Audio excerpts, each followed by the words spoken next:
옛날 시인들이 이런 말을 하잖아요. 인생은 광야의 여정하고 같다. 이런 말 참 많이 하죠.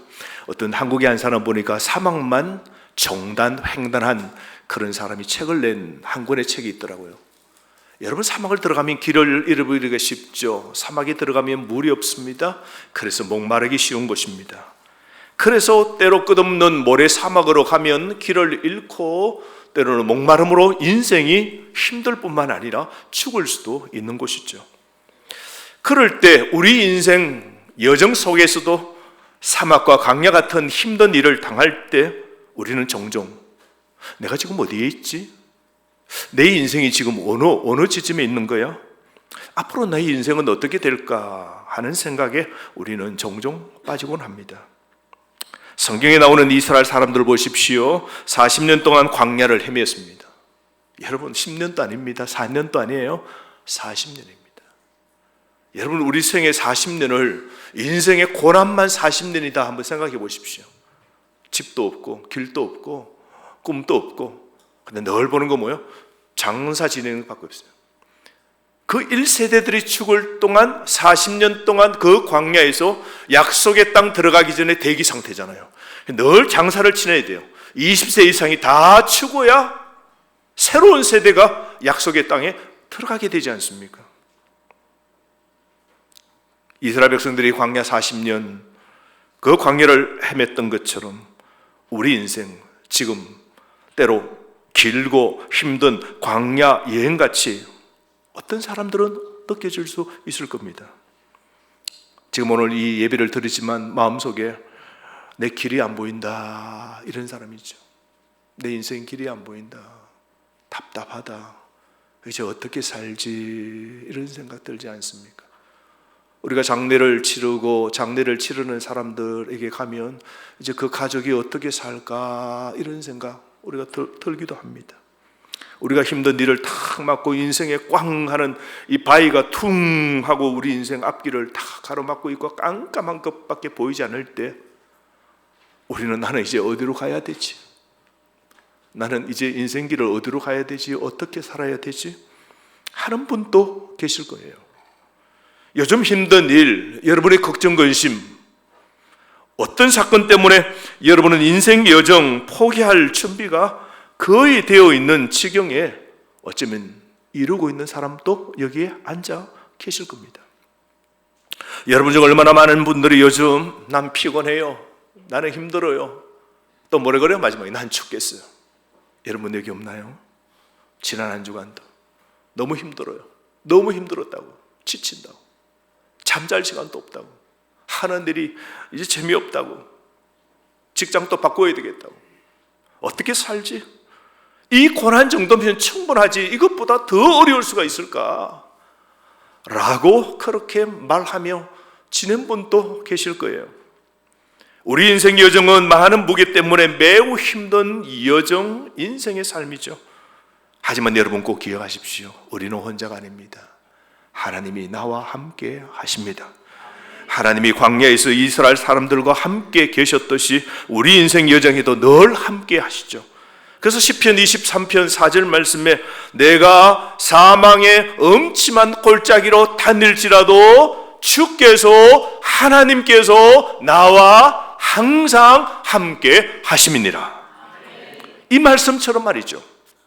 성경은 우리에게 반복해서 하나님이 함께 하신다는 주님의 약속을 우리에게 늘 상기시켜 주십니다. 두려워 말라, 내가 너와 항상 함께 함이니라. 따라합시다. 두려워 말라, 내가 너와 항상 함께 함이니라. 우리 삶의 여정 가운데 우리 하나님이 굳건히 우리 곁에 우리와 함께 하십니다. 여러분, 모세와 이스라엘 백성들의 이야기를 떠올려 보십시오.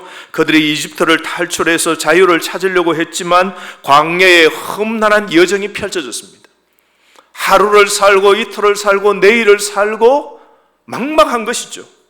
수많은 시련들을 마주했습니다. 광야로 들어가면 당장 그 모래벌에서 만나는 게 뭐예요? 정갈입니다. 그리고 붉은 뱀, 불뱀들이 가득 있는 게 광야입니다. 우물은 없어요. 광야는 여러분 모래바람이 휙 하고 불면 좀 전에 지나갔던 그 길이 다 덮여버립니다. 여기에 모래톱이 쌓이고 또 한 번 바람이 불면 다음날 아침에 여기에 또 모래 언덕이 쌓여지는 것이죠. 방향을 잃어버립니다. 40년의 광야의 산을 사는 이스라엘 백성들, 그럼에도 불구하고 우리 하나님은 어떻게 하십니까? 낮에는 구름 기둥으로, 밤에는 불 기둥으로, 때로는 여호와의 언약궤가 이스라엘 백성들이 갈 3일 길을 먼저, 가야 될 길을 먼저 하나님께서 이스라엘 백성들을 인도하셨습니다. 이와 같이 주님께서는 저와 여러분 우리 삶 속에서도 우리가 보지 못하는 길을 준비하고 계심을 믿으시기를 바랍니다. 이 광야의 시간 그냥 참고 견뎌내야 할 고난의 시기가 아니에요. 오히려 우리를 더 강하게 만들고 성장시키고 궁극적으로 하나님과 더 가까워지게 하는 소중한 시간이라고 우리는 볼 수 있는 것이죠. 모세가 광야에서 누굴 만났습니까? 하나님을 만났습니다. 모세가 광야에서 더욱 하나님과 깊은 관계를 맺었지 않습니까? 마찬가지로 우리도 이 인생의 광야에서 하나님의 소리를 더 뚜렷이 들을 수 있는 계기가 되는 것이죠. 그런데 많은 사람들은 인생 광야에 있을 때 이렇게 말합니다. 하나님께서는 나를 위해 아무것도 하지 않으신다고. 지난 한 주간 어쩌면 이 가을날 근래 여러분이 힘들고 몸이 아프고 이런 삶을 살 때 말이죠, 인생의 가을의 계절, 겨울이 다가오는 인생의 삶 앞에서 우린 때로 이런 넋두리가 없습니까? 하나님께서는 나를 위해, 우리 가정을 위해 아무것도 하지 않으신다고.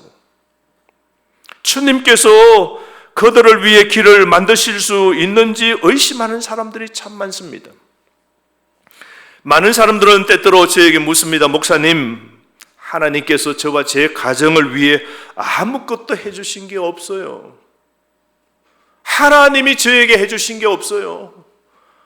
요즘 또요, 고난이 계속이에요. 힘들어요. 왜 저와 우리 가정은 왜 이렇나요? 풀리는 게 없어요. 왜 하나님 말씀 붙잡고 살아야 될까요? 왜 제가 지금 하나님 믿고 살아야 될까요? 내가 왜 예배를 드려야 될까요? 내가 왜 교회를 가야 될까요? 질문합니다. 우리는 종종 하나님이 아무것도 하지 않으신다는 느낌을 받곤 하죠. 언제입니까? 우리가 아플 때. 병이 나아지지 않고 병색이 점점 깊어갈 때 우리 입의 고백이 뭡니까? 하나님은 나를 위해 아무것도 하지 않으신다, 이런 생각 들지 않습니까? 한 몇 달 전입니까? 서울에 있는 한 교회에서 음악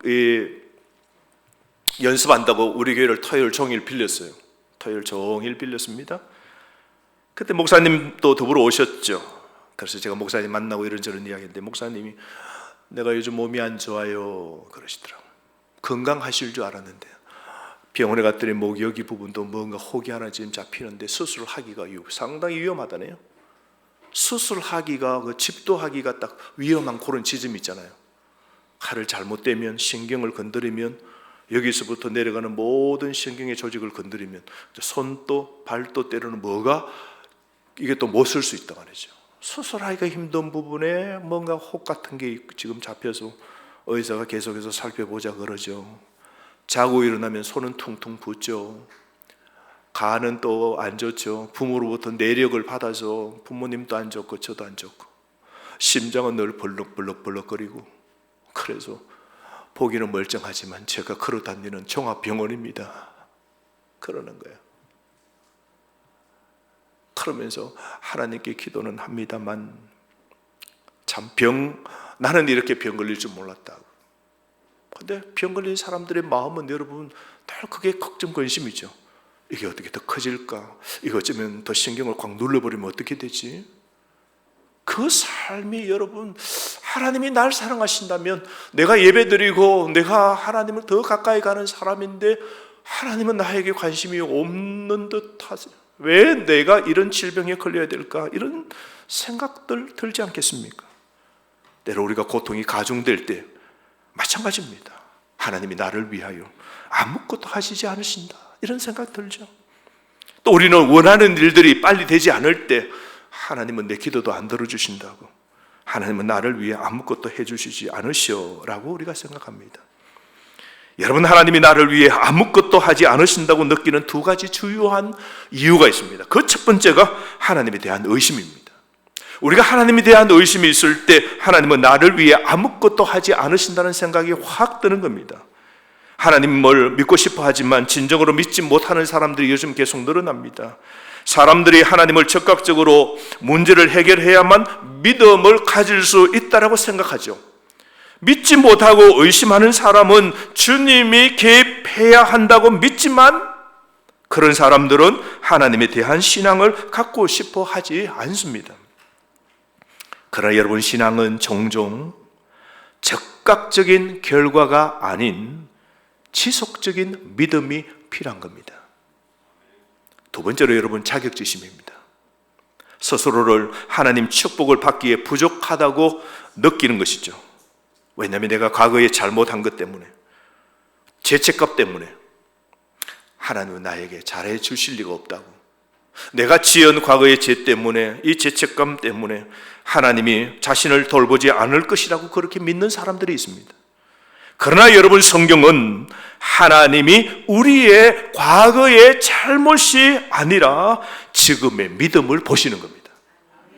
과거에 우리의 한 그 잘못을 보시는 것이 아니라 지금의 믿음을 보시는 겁니다. 결론적으로 우리는 하나님께서 언제나 우리를 위해 일하신다는 믿음을 쌓아가야 하는 겁니다. 우리의 어려움은 반드시 하나님의 벌이 아니라는 것을 이해하고 믿는 것이 중요합니다. 여러분의 인생 여정이 지금 어떤 모습이든 그건 하나님 계획 안에 있는 의미 있는 것임을 꼭 믿으시기를 바랍니다. 그러나 이런 믿음에 의심이 생기면 혹시 하나님께서 나를 잊으신 건 아닐까 이런 생각이 들죠. 오늘 본문에 나와 있는 에레미야 시대에 바빌론 포로로 끌려간 유다 백성들을 보십시오.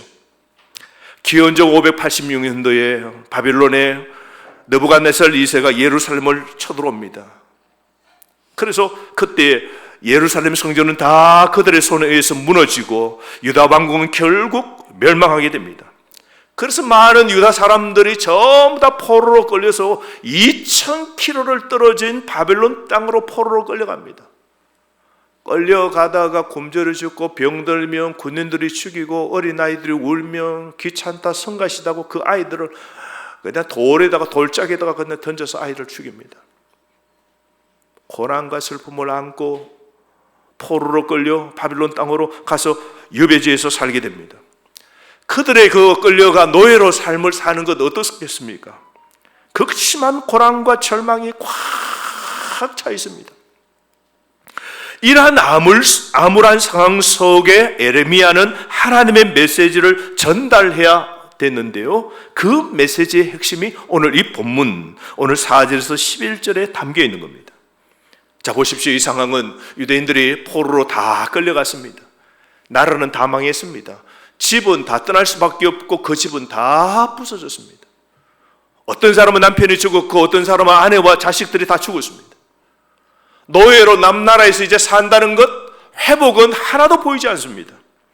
삶의 터전을 빼앗긴 절망적인 상황에 놓여 있었고 그들의 믿음은 시험대에 그렇게 놓이게 되었습니다. 그들은 하나님의 침묵, 하나님의 심판을 이해할 수 없었을 겁니다. 이런 상황 속에서 오늘 본문인 하나님의 메시지는 그들에게 위로와 희망 그리고 새로운 시작을 약속하고 있는 겁니다. 여러분, 오늘 저와 여러분이 가장 어두운 시간, 가장 절망적이고 힘든 상황 속에 있음에도 하나님은 우리에게 오늘 이 메시지를 통하여 희망과 소망을 약속하고 계심을 여러분 다시 한번 보시기를 바랍니다.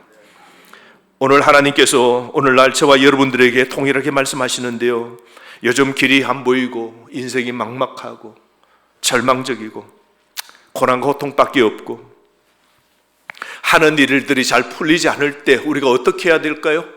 우리가 무엇을 해야 될까요? 몇 가지가 있습니다.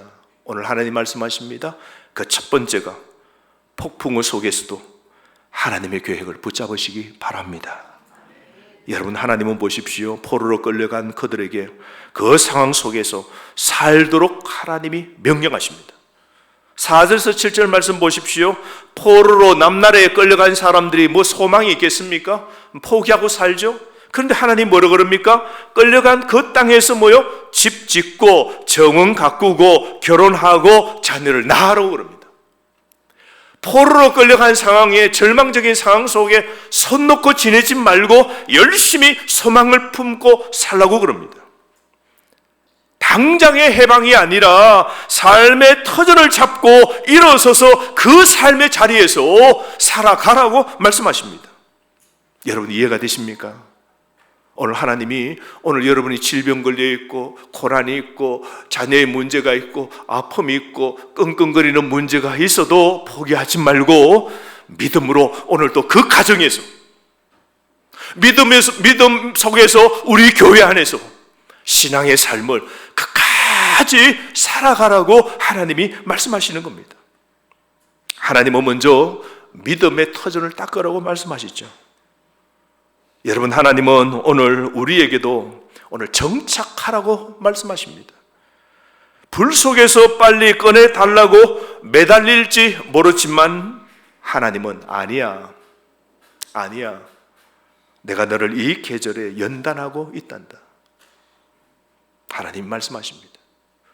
우리는 이 불시험, 불시련에서, 이 고난에서 우리는 빨리 해결되기를 원하지만 어쩌면 하나님이 오늘 말씀하십니다. 아니야, 오늘 이 불시련, 오늘 이 고통의 계절, 내가 너를 잠시 연단하고 있다라고 하나님이 말씀하시는 것이죠. 여러분, 하나님의 방법은 항상 빠르지 않지만, 하나님의 응답이 항상 빠르진 않지만 하나님의 방법은 항상 옳은 겁니다. 혹 여러분이 지금 힘든 과정에서 여러분이 벗어나고 싶어 애타게 기도하고 있을지 모릅니다. 하지만 지금 이 과정은 여러분을 약속의 땅으로 인도하는 필수 과정입니다. 그러므로 이 과정에서 여러분 벗어나지 마십시오. 하나님을 신뢰하고 하나님의 타이밍을 기다리시기 바랍니다. 포로 생활 중이던 백성에게 바벨론 그 땅에서 번성하라고 하신 것처럼 하나님은 여러분들이 모든 것을 잃었다고 생각하는 그곳에서, 희망이 없다는 가정에서, 문제가 있다는 내 질병을 안고 있는 육체에서, 때로 문제가 있다는 교회에서, 그곳에서 하나님이 복을 주실 겁니다. 여러분, 하나님의 계획은 시련보다 크고 고난보다 큰 겁니다. 하나님은 광야에서도 길을 만드시는 분이십니다. 우리의 인생의 문제를 푸시는 분 누굽니까? 길 없는 곳에 길을 내시는 분이 여호와 하나님이십니다. 이걸 꼭 믿으셔야 됩니다. 두 번째로, 거짓 약속과 지름길을 여러분 경계하십시오. 8절 9절 말씀 보십시오. 이 구절은 거짓 예언자들에 대한 경고를 담고 있는데요, 그들은 쉽고 빠른 해결책을 제시하면서 그 유다 백성들을 속이려고 그럽니다. 하나님의 진실한 말씀은 인내와 순종을 요구하지만 거짓 예언은 즉각적인 만족을 약속하고 하나님 계획을 왜곡하는 것이죠.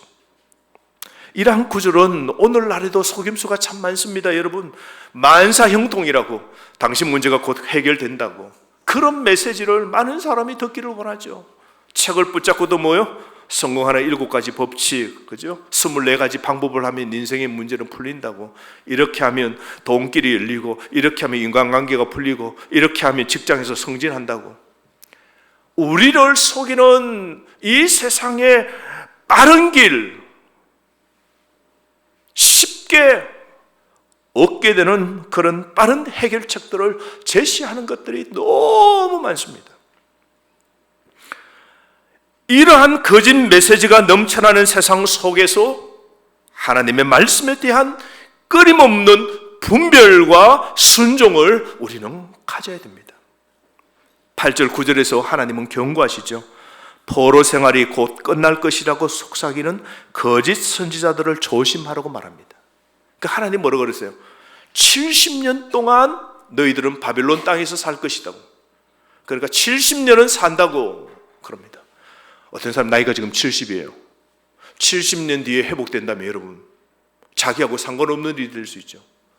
20대가 70년 후에 고향 돌아간다고 노예에서 해방된다면 여러분, 나이가 90입니다. 그래서 어떤 거짓 이 사람들이, 선지자들이 뭐라 그래요? 이 포로로 끌려왔지만 내년이면 곧 해결될 거라고.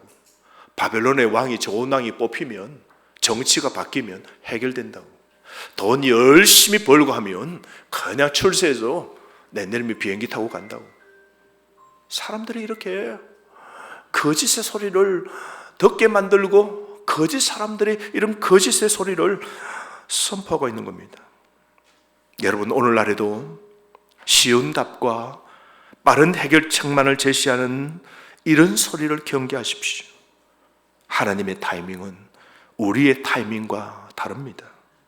세상은 즉각적인 만족과 거짓 약속으로 가득 차 있습니다. 하지만 지름길은 약속을 빼앗아갈 수 있는 겁니다. 우리 스스로 문제를 해결하려고 할 때, 하나님보다 내가 앞서 나가려고 할 때 우리는 축복을 놓치기 쉽습니다. 고난 속에서, 오늘 힘든 상황 속에서 내가 내 인생 문제를 막 내가 노력해서 해결하려고 그러고, 하나님의 뜻보다 내 뜻을 막 더 빨리 나갈 때 우리는 하나님의 복을 놓치기 쉽습니다. 여러분, 하나님의 타이밍을 기다리십시오. 값싼 위로에 안주하지 마십시오. 하나님께서 준비하신 것보다 더 작은 것을 받아들이지 마십시오. 하나님의 주시는 복은 더 큰 복입니다. 하나님의 계획은 세상이 줄 수 있는 어떤 것보다 더 위대하지 않습니까? 세 번째로, 우리가 어렵고 힘든 지금 상황, 우리가 어떻게 해야 될까요?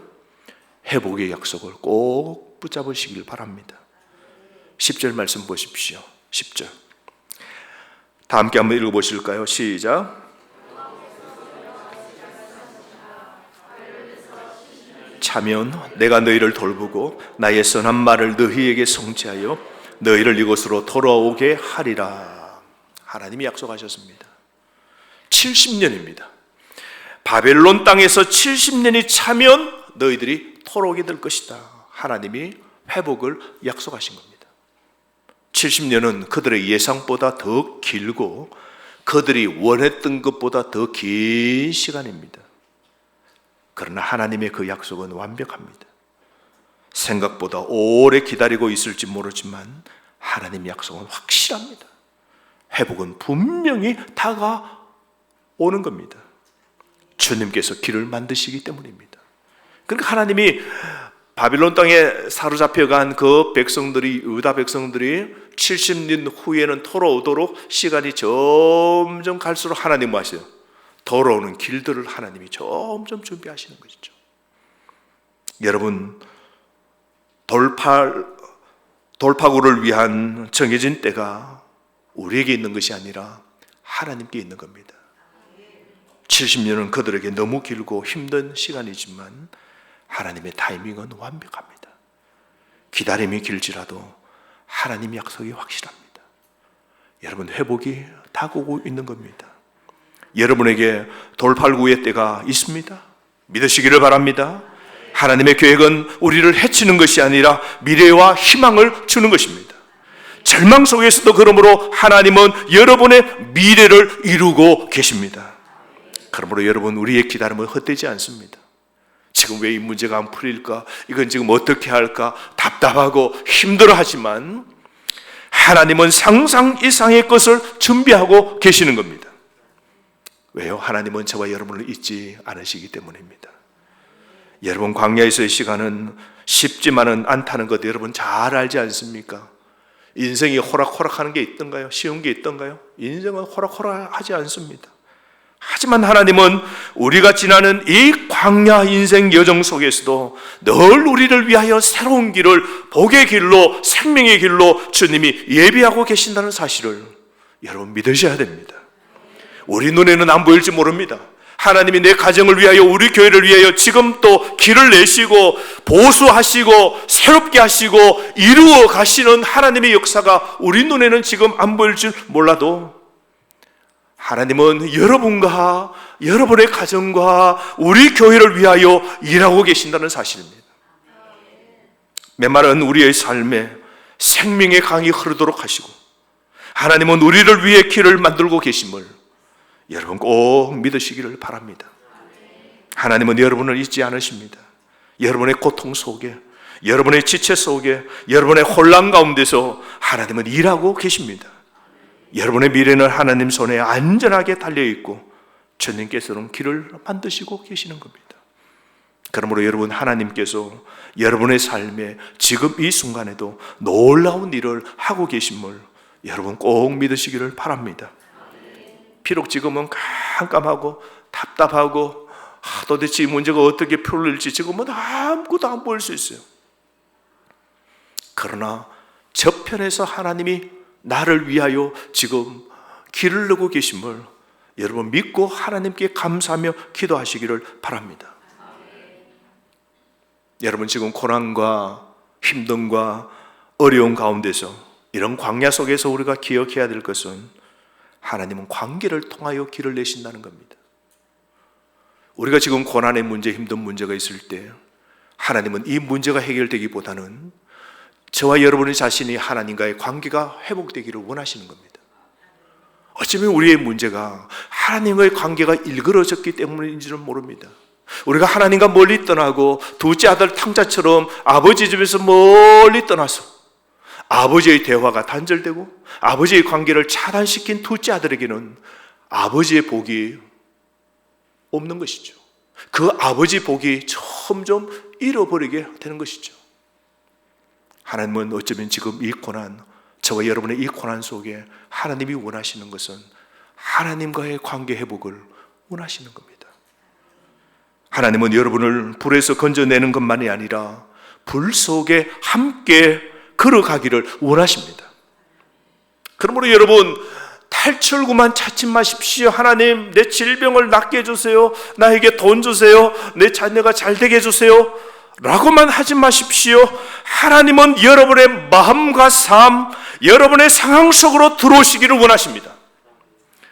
하나님은 여러분을 만지시고 여러분을 사용하시기를 원하십니다. 그리하여 하나님 다시 한번 교제 나누기를 원하시는 겁니다.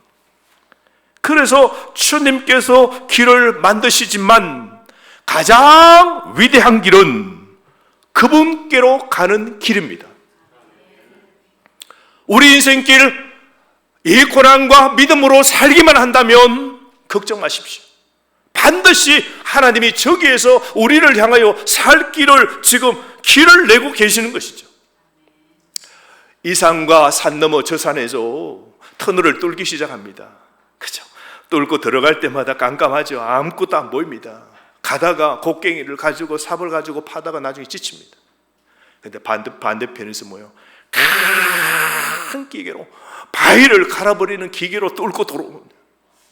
지쳐 있더라도 반대편에서 그 바위를 갈아내는 큰 맷돌 같은 기계로 갈면서 들어오면요, 이 길이요 결국은 만나고 뚫리게 됩니다. 내가 내 문제를 풀려고 해도 해결이 안 돼요. 답답해요. 때로 내가 지쳐요. 한계가 있어요. 내가 든 연장은 곡괭이밖에 안 돼요. 삽밖에 안 돼요. 하나님이 고난 속에 저와 여러분과 가정과 우리 교회를 살리시기 위하여 저기에서 여기로 길을 내고 계심을 믿으셔야 됩니다. 그런데 최고의 길은, 가장 위대한 길은 우리가 그분께로 가는 길입니다. 그러므로 오늘 우리의 문제를 해결하기 위해서는 우리 가로막혀 있는 하나님의 길을 내셔야 됩니다. 관계가 회복되어야 돼요. 하나님과의 관계의 회복이 우리 인생의 길이 열려지는 비법입니다. 이 기다림의 계절이에요. 이 고난과 고통의 계절이에요. 전에 없이 주님을 찾으시기를 바랍니다. 하나님을 향해 온전히 돌이키시고 하나님 앞으로 나아가는 길만이 우리가 살 길임을 우리가 믿으셔야 됩니다. 내 인생이 절망이고 육체가 무너지고 아무것도 의지할 게 세상에 살맛 없을 때에 우리가 살 수 있는 건 하나님과의 관계의 회복입니다. 그래서 어려울 때 예배를 통하여 하나님의 관계를 회복하셔야 돼요. 그래서 어떤 사람은 인생에 어려움이 왔을 때 어떻게 합니까? 하나님 날 생각도 안 하시는 것 같아요. 왜 나에게만 이런 고난이 있냐고 불평만 잔뜩 있습니다. 예배에도 달라진 상황이 아무것도 없거든요. 어제도 깜깜했고 오늘도 깜깜하고 내일도 우리 가정과 내 인생이 깜깜해요. 그래서 살려고 어떻게 합니까? 교회 안 가. 예배 드려봤자 인생 길 안 난다고. 기도해봤자 내 인생 하나님 응답도 없다고. 봉사해봤자 덕도 없다고. 욕만 얻어먹는다고. 헌신해봤자 하나님 주시는 게 없다고. 당장에 보이지 않고 당장에 깜깜해서 하나님과의 관계를 다 놓아버립니다. 그러면 진짜 우리 인생은 답이 없는 겁니다. 하나님이 원하시는 건요, 지금 고난에서 원하시는 건요, 우리가 하나님을 향하여 길을 내기를 원하시는 겁니다. 하나님이 저와 여러분과 관계를 맺기를 원하십니다. 예배에 그래도 찾아오기를 원하십니다. 힘들어도 그래도 하나님과의 관계, 하나님이 들으심을 믿고 저기에서 나를 위하여 길을 내고 계심을, 내 눈에는 보이지 않지만 하나님은 내 가정과 나를 위하여 일하고 계심을 믿고 살기를 주님이 원하시는 겁니다. 사랑하는 성도 여러분, 지금 어떤 어려움을 겪고 계십니까? 무엇 때문에 지금 힘들고 지쳐 계십니까? 기억하십시오. 낙심하지 마십시오. 하나님이 여러분 곁에 계신다는 걸 꼭 기억하십시오. 하나님은 절대 여러분을 포기하거나 광야에 혼자 내버려 두시거나 고난과 고통 속에 던져버리시지 않으십니다.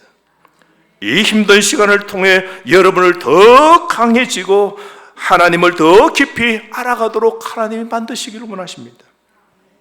그러므로 여러분, 우리 함께 이 인생이라는 광야를 믿음으로 걸어갑시다.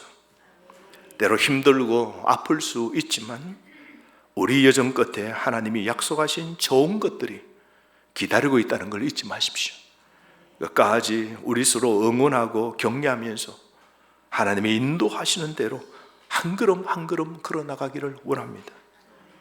여러분, 시련의 시기에도 하나님께서 계획을 가지고 계시고 하나님의 백성을 위하여 길을 내고 계심을 믿으시기를 바랍니다. 하나님 어떤 분이십니까? 길 없는 곳에 길을 내시는 분 아닙니까? 애굽에서 나와서 갈 때에 바로 앞에, 바로는 쫓아오고 앞에는 뭡니까? 홍해였습니다. 진퇴양난입니다. 앞으로 가자니 바다고 배도 하나도 없고 수영도 해서 건너갈 수 있는 그런 가벼운 강이 아닙니다. 큰 바다입니다. 뒤에는 바로의 군사들이 쫓아옵니다. 그때 우리 하나님, 길 없는 곳에 바다에도 길을 내신 거 보십시오. 하나님이 바람을 세게 불어서 이 바닷물길을 이쪽으로, 이쪽 바닷물길을 저쪽으로 해서 길을 하나님이 내시고, 그 바다가 진흙벌이니까 하나님이 바람을 일으켜서 그 진흙이 뻘이 다 마르도록 하시고 건너가게 하신 분 하나님이십니다. 죽은 자도 살리시는 분 하나님이십니다. 바위에 물을 내신 분도 하나님이십니다. 하나님이 여러분의 삶에 지금 이 순간에도 놀라운 일을 계획하고 계심을 믿으시기를 바랍니다. 비록 지금은 깜깜하고 답답할지라도 주님은 저와 여러분을 위하여 새 길을 내고 계십니다.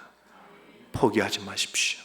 지름길을 선택하지 마시고 내 방법 하나님보다 앞서지도 마시고 온 마음을 다하여 지금 하나님과의 관계를 위하여 하나님을 찾고 하나님의 계획이 선하다는 것을 믿고 주님이 길을 만들고 계심을 믿고 소망 가운데 살아가는 저와 여러분 되시기를 주의 이름으로 축복합니다.